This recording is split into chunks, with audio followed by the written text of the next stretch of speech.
அனைவருக்கும் வணக்கம். நம்ம இன்னைக்கு இந்திய நியூஸ் பேப்பர்ல என்னென்ன நியூஸஸ் இருக்கு அப்படிங்கிறத பார்ப்போம்.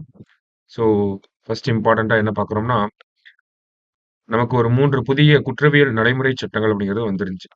என்னென்ன சட்டங்கள் அப்படின்னு பார்த்தோம்னா, பாரதிய நியாய சங்கீதா பிஎன்எஸ் அப்படின்னு சொல்றோம். அடுத்தது பாரதிய நாகரிக் சுரக்ஷா சங்கீதா. அடுத்தது பாரதிய சாக்ஷி அதிநியம். 3மே பார்த்தோம்னா, நமக்கு 1 ஜூலை 2024ல நடைமுறைப்படுத்தப்பட்டுச்சு. ஸோ இந்த சட்டங்கள கொண்டு வரப்ப மத்திய அரசாங்கம் என்ன சொல்லியிருப்பாங்க அப்படின்னா, நாங்க இந்த சட்டங்கள கொண்டு வரோம். ஒவ்வொரு மாநில அரசாங்கங்களும் அவங்களுக்கு ஏதாவது இந்த சட்டங்கள்ல திருத்தம் செய்யணும் அப்படின்னா, state government are open to change this அப்படின்னு சொல்லியிருப்பாங்க. ஓகேவா? ஸ்டேட் கவர்ன்மென்ட் விருப்பப்பட்டாங்க அப்படின்னா, அவங்க மாநிலத்துக்கு ஏத்த மாதிரி இதுல இருக்கக்கூடிய ஒரு சில நடைமுறைகள மாத்திக்கலாம் அப்படிங்கிறத மத்திய அரசாங்கம் முன்னாடியே நமக்கு சொல்லிட்டாங்க. ஓகேவா? இப்ப என்ன நம்ம இதிலிருந்து என்ன புரிஞ்சுக்கிறோம்? இந்த பாரதிய நியாய சங்கீதா, பாரதிய நாகரிக் சுரக்ஷா சங்கீதா, பாரதிய சாக்ஷிய அதிநியம். இந்த 3 சட்டங்களையும் தமிழக அரசாங்கம் நினைச்சாங்க அப்படின்னா, தமிழகத்துக்கு தேவையான மாதிரி இதுல ஒரு சில திருத்தங்கள கொண்டு வர முடியும். சோ, அதுக்காக தான் தமிழக அரசாங்கம் இப்ப என்ன பண்ணியிருக்காங்க, government appoints panel to suggest state amendments to 3 new criminal laws அப்படின்னு குடுத்திருக்காங்க. ஓகேவா? சோ, இதுல திருத்தங்கள பண்ண முடியும் அப்படிங்கிறது நமக்கு தெரிஞ்சிருக்கு. அப்ப தமிழகத்துக்கு ஏத்த மாதிரி இந்த சட்டங்கள்ல ஒரு சில விதிமுறைகள் மாற்றப் போறாங்க. ஓகேவா? சோ, அதற்கான ஒரு கூட்டம் அப்படிங்கிறது நடந்துச்சு. அந்த கூட்டத்துல என்ன முடிவு எடுக்கப்பட்டிருக்கு அப்படின்னா, இதுல இந்த 3 சட்டங்கள்ல தமிழகத்துக்கு என்ன மாதிரியான திருத்தங்கள் தேவை அப்படிங்கிறத ஸ்டடி பண்ணி, அதுக்கு சஜெஸ்ட் பண்றதுக்காக ஒரு கமிட்டிய போடலாம் அப்படின்னு சொல்லி முடிவு எடுத்திருந்தாங்க. அதன் பேர்ல ஒரு ஒரு நபர் குழு அப்படிங்கிறது நியமனம் பண்ணப்பட்டிருக்கு. சோ, அத பத்தின செய்திய தான் அந்த இடத்துல நம்ம பார்க்கிறோம். சரிங்களா? சோ, யார் அப்பாயிண்ட் பண்ணியிருக்காங்க அப்படின்னா, retired Madras high court judge Sathyanarayanan அப்படிங்கிறவர அப்பாயிண்ட் பண்ணியிருக்காங்க. இது ஒரு நபர் குழு. One man committee. சரிங்களா? சோ, இந்த கமிட்டி பார்த்தோம்னா, சத்யநாராயணன் அவர்கள் தலைமையில தான் இருக்க போகுது. இவங்க என்ன பண்ண போறாங்கன்னா, தமிழகத்துக்கு ஏத்த மாதிரியான சில திருத்தங்கள இந்த சட்டங்கள்ல சஜெஸ்ட் பண்ண போறாங்க. இவருக்கு குடுக்கப்பட்டிருக்க டைம் பீரியட் பார்த்தோம்னா, 1 மந்த்ல இந்த சஜஷன குடுக்கணும் அப்படிங்கிறத சொல்லியிருக்காங்க. ஓகேவா? சோ, அப்ப இந்த சட்டங்கள்ல தமிழக அரசாங்கம் நெனச்சா திருத்தங்கள கொண்டு வரலாம். திருத்தங்கள கொண்டு வந்து கவர்னருக்கு அனுப்புவாங்க. கவர்னர் அத பிரசிடென்ட்க்கு அனுப்புவாரு. பிரசிடென்ட் வந்து கையெழுத்து போட்டாங்க அப்படின்னா, தமிழகம் நினைச்ச அந்த திருத்தங்கள நம்மனால பண்ண முடியும். சரிங்களா? சோ, அத பத்தின ஒரு செய்திய தான் இந்த இடத்துல குடுத்திருக்காங்க. சத்யநாராயணன் குழு எதற்காக நியமனம் பண்ணப்பட்டுச்சு அப்படிங்கிறத கேட்டாங்க அப்படின்னா, நமக்கு சொல்ல தெரியணும். சரியா? சோ, அதான் இந்த முதல் செய்தி. அடுத்ததா பார்த்தோம் அப்படின்னா, நமக்கு centre to tweak criteria for according classical language status அப்படின்னு குடுத்திருக்காங்க. அதாவது நமக்கு கிளாசிக்கல் லாங்குவேஜ் அப்படின்னா, நம்ம நெறைய மொழிகள சொல்லுவோம். இல்லையா? முதல்ல ஒரு செம்மொழியாக இந்தியாவுல அறிவிக்கப்பட்ட மொழி அப்படின்னு பார்த்தோம்னா, நம்ம தமிழ் மொழி தான். எப்ப அப்படின்னு பார்த்தோம்னா, 2004ஆம் ஆண்டு தமிழ் மொழிக்கு செம்மொழி அந்தஸ்து அப்படிங்கிறது வழங்கப்பட்டுச்சு.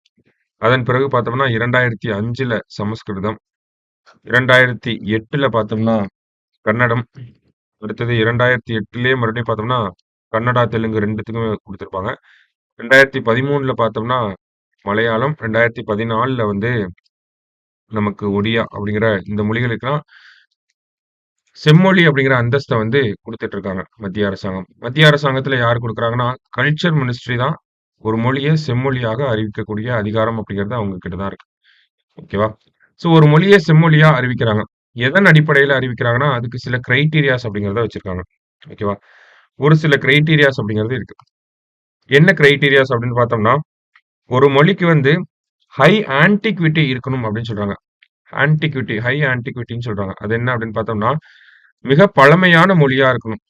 கிட்டத்தட்ட பார்த்தோம்னா, ஒரு 1500லிருந்து 2000 ஆண்டுகள் பழமையான ஒரு மொழியா இருக்கணும் அப்படின்னு சொல்றாங்க. ஓகேவா?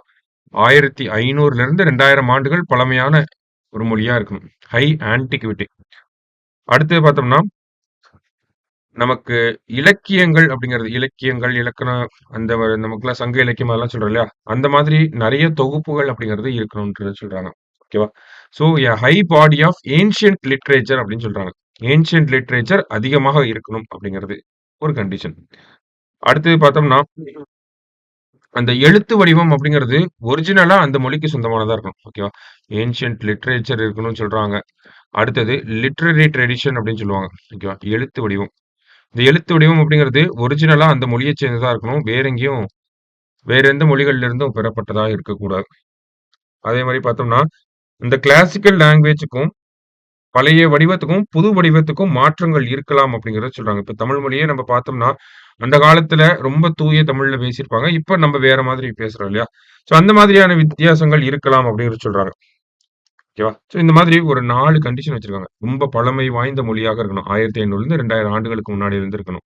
அதே மாரி நெறைய இலக்கிய தொகுப்புகள் அப்படிங்கிறது கிடைச்சிருக்கணும்.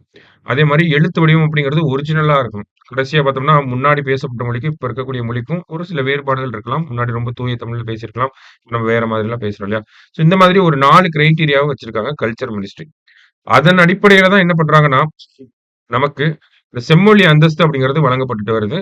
அதன் மாரி தமிழ், சமஸ்கிருதம், கன்னடம், தெலுங்கு, மலையாளம், ஒடியா என ஒரு 6 மொழிகளுக்கு வந்து இந்த செம்மொழி அந்தஸ்து அப்படிங்கிறது வழங்கப்பட்டிருக்கு. ஓகேங்களா? செம்மொழி அந்தஸ்து வழங்கப்பட்டுருச்சு. சரி. அதனால என்ன அட்வான்டேஜ் அப்படிங்கிறத பார்த்தோம்னா, நமக்கு கல்ச்சர் மினிஸ்ட்ரி இந்த லாங்குவேஜ புரமோட் பண்ண ஆரம்பிப்பாங்க. ஒரு முக்கியமான விஷயம். அடுத்தது பார்த்தோம்னா, கல்ச்சர் மினிஸ்ட்ரியே நமக்கு சென்டர் ஆஃப் எக்ஸலன்ஸ் அப்படிங்கிறத உருவாக்குவாங்க. ஒரு மொழிய வளர்க்கறதுக்காக சென்டர் ஆஃப் எக்ஸலன்ஸ் அப்படின்னு சொல்லி சொல்லுவாங்க. ஓகேவா? ஸோ அந்த சென்டர் ஆஃப் எக்ஸலன்ஸ் அப்படிங்கிறத உருவாக்குவாங்க. அதே மாரி பார்த்தோம்னா, நெறைய அவார்ட்ஸ்லாம் குடுக்க ஆரம்பிப்பாங்க. அந்த மொழிக்காக பிரத்யேகமான அவார்ட்ஸ் அப்படிங்கிறதெல்லாம் இருக்கும். ஓகேவா? ஸோ இந்த மாரி ஒரு சில சிறப்பம்சங்கள் அப்படிங்கிறதும் இருக்கு. ஓகேவா? ஸோ இப்ப என்ன சொல்றாங்க அப்படின்னா, center to tweak criteria for according classical language status அப்படின்னு சொல்றாங்க. இப்ப இதுல என்ன குடுத்துருக்காங்கன்னா, நம்ப ஒரு சில கிரைட்டீரியாஸ் அப்படிங்கிறத பார்த்திருந்தோம் அந்த இடத்துல. ஒரு 4 கிரைட்டீரியாஸ் பார்த்திருந்தோம். அந்த கிரைட்டீரியாஸ மாத்தலாம்னு சென்ட்ரல் கவர்ன்மெண்ட் வந்து ஒரு முடிவுல இருக்காங்க. ஓகேவா? எதனால அப்படின்னு பார்த்தோம்னா, இப்போ தொடர்ச்சியா நெறைய மொழிகள் வந்து எங்களுக்கு இந்த செம்மொழி அந்தஸ்து வேணும் அப்படிங்கிறத கேட்க ஆரம்பிச்சுட்டாங்க. நாங்க இந்த கண்டிஷன்லாம் ஃபுல்ஃபில் ஆகுது எங்க மொழிக்கும்.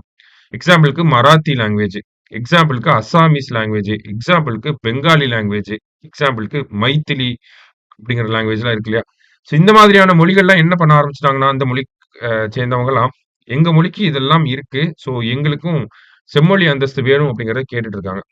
ஸோ அதனால மத்திய அரசாங்கம் என்ன பண்றாங்கன்னா, ஒரு சில கிரைட்டீரியாஸ வந்து ரொம்ப ஸ்ட்ரிக்ட்டா மாத்தலாம் அப்படிங்கிற ஒரு முடிவு எடுத்திருக்காங்க. ஸோ அத பத்தின ஒரு செய்தி தான் இந்த இடத்துல வந்துச்சு. இந்த செய்தியின் பின்னணியாக தான் மத்த விஷயங்கள் எல்லாத்தையும் நம்ம பார்த்தோம். சரிங்களா? ஸோ இன்னைக்கு நியூஸ் பேப்பர்ல இருந்து one of the important news. ஓகேவா? ஸோ மத்தபடி பார்த்தோம்னா 2 விஷயங்கள் இன்னைக்கு நியூஸ் பேப்பர்ல முக்கியமா இருந்துச்சு. ஒண்ணு சத்யநாராயணன் அவர்களுடைய குழு. அடுத்தது இந்த செம்மொழி அந்தஸ்து அதற்கான கிரைட்டீரியா அப்படிங்கிறது. சரியா? ஸோ இத பார்த்து வச்சுக்கோங்க. நாளைக்கு நியூஸ் பேப்பர் ரீடிங்ல மீட் பண்ணலாம். Thank you.